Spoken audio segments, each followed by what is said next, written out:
Good afternoon, everyone. We know that it's pre-evening, as persons say, but I'm bringing you another interview series as we continue to have this conversation with business owners, CEOs around Guyana. And today, I have with me a very special young lady. I have with me today Miss Tamika Henry-Fraser. I have to make sure that I get it correct, the whole name.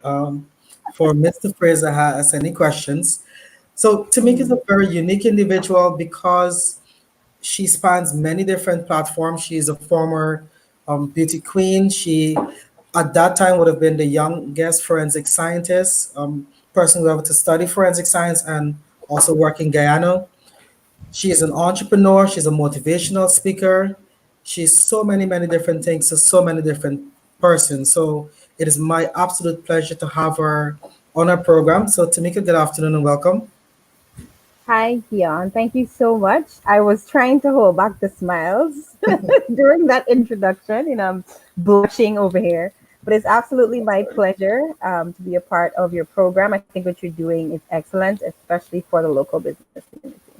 Thank you very much. And I just wanted to segment all of your different talents and focus on the business aspect of what you do. More specifically, not just the business, but you provide more of a community service to many persons, providing that social space where people can be themselves and speak about issues that affects them.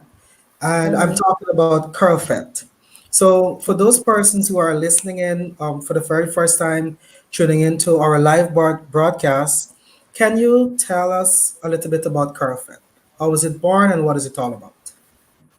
All right, so I recently discovered that I'm part of a group called Social Entrepreneurs. I didn't even know that that was a thing, but apparently it's where you use social issues and issues that are important to your community to effect change.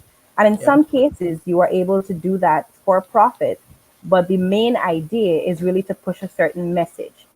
Our message at CrowdFed is essentially self love, self appreciation, and just knowing who you are and being comfortable with that.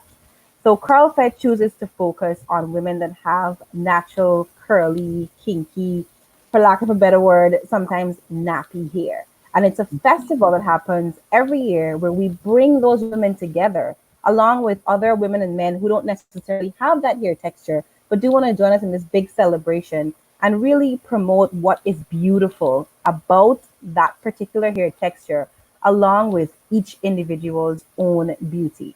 So, apart from the 1 year event, we also push the message of CurlFed throughout the year on social media. We constantly post images that are positive affirmations of how you look and how you feel about yourself. And the third part of CurlFed is that it's a massive platform for entrepreneurs.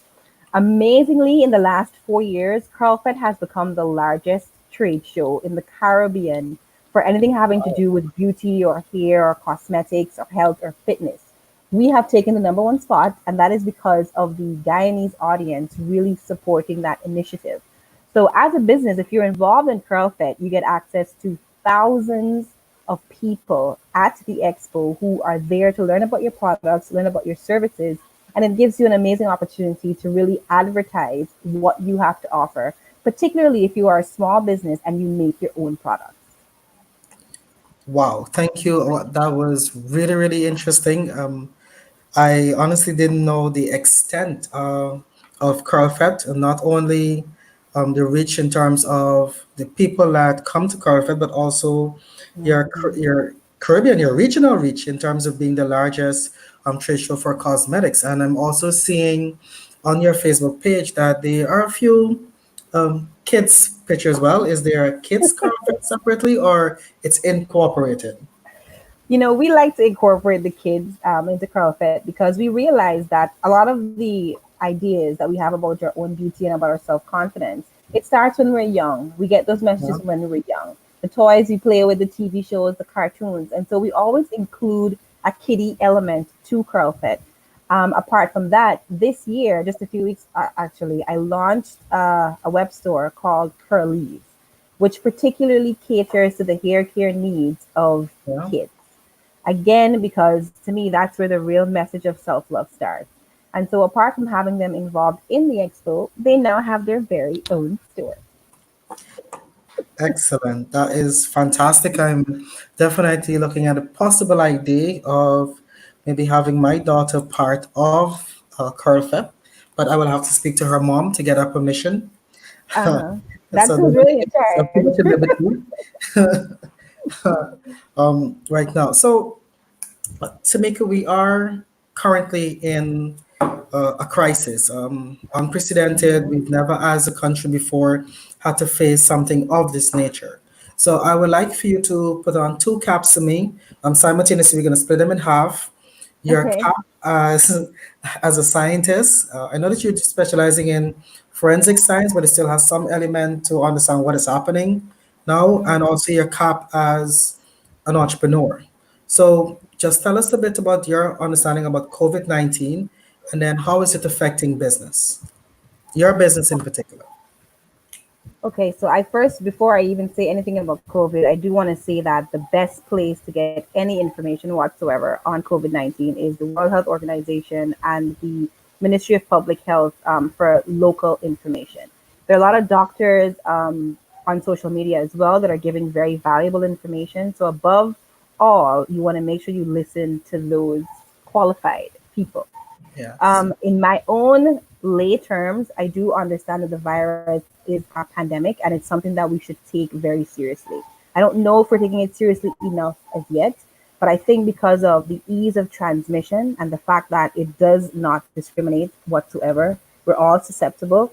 It's Yeah. something that we do have to be very careful about and follow the guidelines that are given. That is, wear your masks when you're going outside, wash your hands, sanitize your surfaces, and practice social distancing. The thing, though, I think that we need to focus more on, well, at least a little bit more on when we talk about COVID 19, is also the effects on our emotions and our mental health. I think we haven't really thought about that as much because it's so difficult for a loved one to get sick and then you can't be there to comfort them and you can't access them, and vice versa, they can't access you. There are Uh, people who their livelihoods have been affected. They're not sure if they will keep their businesses, their homes, their mortgages. And I think that this pandemic will have a significant effect on our mental health and our anxiety levels. So I want to encourage everyone to pay attention to those things. Do what you can to find some amount of peace of mind as you try to weather this storm, and to be supportive of each other, even though you're keeping your distance. Do so in other ways. In terms of how COVID has affected business, well, we don't know if we're going to have a Curl Fete this year because Curl Fete is thousands of people in a small yeah. space, and there's a lot of hugging and kissing and celebration. So it's, we're not allowed to have those types of entertainment based events. So our future is very uncertain in terms of Curl Fete this year. But what I can say is that even if we can't have a physical event, we are going to have a virtual event of some sort. We do need to figure out, yeah, I was need to figure out the kinks in pulling that off. But in October, we'll be celebrating 5 years. It'll be our fifth anniversary. So we need to do something, and it will probably be virtual. So I think for my business, COVID has added quite a bit of uncertainty and also the opportunity to innovate. Excellent. That was well put. And I love the pun in your statement. You have to work the kinks out. Uh, Yeah, that creates the here. I don't think you knew that I would have pulled that out, but that's what I got. I'm very impressed. So I know that you guys are celebrating 5 years, so super congratulations on that. Thank And you. as you continue to brace yourself for the uncertainties that are around, and to see where this goes. We're hoping that we have some degree of normalcy happening very soon. But based Hmm. on all the information that we're seeing around the world, it's more than likely that it's going to take a couple of months for things to regularize and Yes. form the new normal that we are going to be experiencing. Hmm. Another thing, Tamika, that I wanted to just have a quick discussion on is that I saw an article that was written in the Guyana Chronicle. I thought it was a really, really interesting article where you presented your views as it relates to business and COVID-19. I mean, this is a very stunning picture. Trying I to was just gonna understand say, ooh, that's sweet. and it's like seriously the small cup of tea. But the information in the article is extremely beneficial. So, can you just walk us through the part of the article I'm going to pull up specifically as it relates to your advice that you've given to individuals, more specifically as it pertains to opportunities? I think one of the good things and the bad things about being an entrepreneur is that you have to be prepared for change. Yeah, Entrepreneurs are people that are innovative and they see change and they prepare for it. yeah, So we're in a time now in our world where the way we provide products and services, it has changed. We cannot interact directly with our customers or clients. And so now we have to figure out how to get those same products and services to them. The obvious answer is to do an online store or to find some way of delivering your materials by delivery as opposed to having persons come to where you are. I think that's more or less an obvious way to go. But I've actually been thinking quite a bit about less obvious ways that we could find opportunity and to be innovative.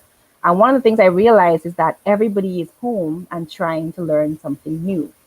So previously, we had this thing where if we have an idea, we're not going to teach anyone, we're not going to show anyone because we don't want someone else to steal our idea. But now the crux is teaching. Now you have to teach. You have to yeah, teach people how to do these services for themselves. And you can get paid for that if you are willing to share your expertise. So that's one way that you could actually make your service still available to people, them doing it themselves. The other way is to create more digital content. I think Guyana hasn't really caught up with the rest of the region and the rest of the world in terms of digital content. But even situation like this is this digital streaming interview. This is one example in which you can actually do that. And I think that we need to push towards that. Create things that people can download, that they can have in their own space, that they can print for themselves and have access to it. So think more about how to make your content digital, particularly if you are an entertainer. I saw an article today saying that Facebook will now be allowing persons to charge for their live streams. oh If you're a wow, performer, yeah. If you're a performer, you can go live from your living room and have a concert and then have your fans pay to be a part of that live stream. So there's also, scope in the entertainment industry. And then there's also the whole idea of doing everything yourself now that you're at home and selling DIY kits. Perhaps you can't sell a complete product, but you can sell people the bits and pieces and the tools and the instructions to put those services together. And you never know, it could actually take off for you even after we would have passed this particular phase. But I guess the general point is look at your product and your service and see how best you can get it to somebody else without having to be in contact with them. excellent. That was well put. Definitely working on your skills and your talents to make sure that you can monetize it. I actually spoke a little bit about that earlier today. Hmm. Never know what hidden talents you have that you can Yeah. discover your knitting skills. So I'm really thinking about forming the content around my barbecuing skills. So you're gonna be look out for those classes. This will be And you both can a do a little special meal. sauce. You can make your own special Kion sauce or I do something, make my own sauce. So my There you sauce go. has a combination of very special ingredients that I would not share online. I will give, huh, that is going to be the trick, but I'll work on it. I'll find a way around Hmm. that. So maybe the secret sauce will be given in a private video. Yes. So the second part of the article spoke about where you spoke about diversifying talent. Can you walk us through this part? So that's actually one of my personal beliefs or mantras that to generate wealth, you have to have different sources of income. I don't know where I heard this or where I read it, but it was something about having seven different sources of income. Are you Yes, familiar with that? very familiar with it. Okay, so that's probably where it came from. But you can't expect to only have one stream of income and to be stable and sustainable because if anything, COVID-19 has taught us that nothing is guaranteed. And you have to be able to diversify on a whim and also to prepare for, these kinds of situations. So even if you're good at one thing, once you get comfortable there, once you find your stride there, go ahead and look at other things that you can do and that you could collaborate on with other people. And keep that diversity in how you generate income. That is really, really important. We're not a culture that usually believes in diversification and investing, especially sometimes as business Hmm. owners. When we start a business, sometimes we want to hold on to it for dear life. It's our Yeah. baby. We don't think about growing to sell the business and investing in something else. So, as much as possible, where persons are out there, we call it, as we say in Ghana, developing your side hustle. So make Yes. sure that it's something legitimate, it's legal, that you're doing. So don't go say, "Oh, I saw Tamika and Keon talking about doing a side hustle." No, it must be Hmm. legal. Just putting that out there. Disclaimer. Where you can have some of your skills monetized, some of the things that you do, even around your neighborhood. You might be Hmm. skilled in painting, repairs, etc.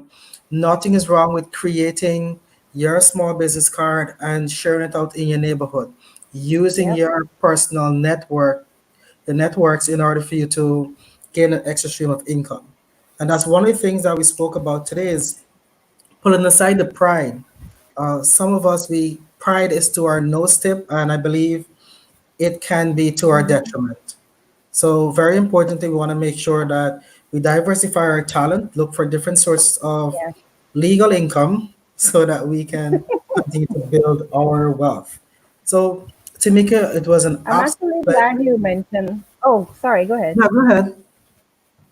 I was thinking that I'm actually glad you mentioned that issue of pride, because I think in our culture we are a very prideful people, and many of us don't want to. We don't want to sell things. We don't want to clean up. We don't want to do what are considered demeaning jobs. But some of the richest people in the world are people that own businesses in waste management, for example. People Yes. that literally take out the trash. And Yeah. even in Guyana, I think there's scope for that.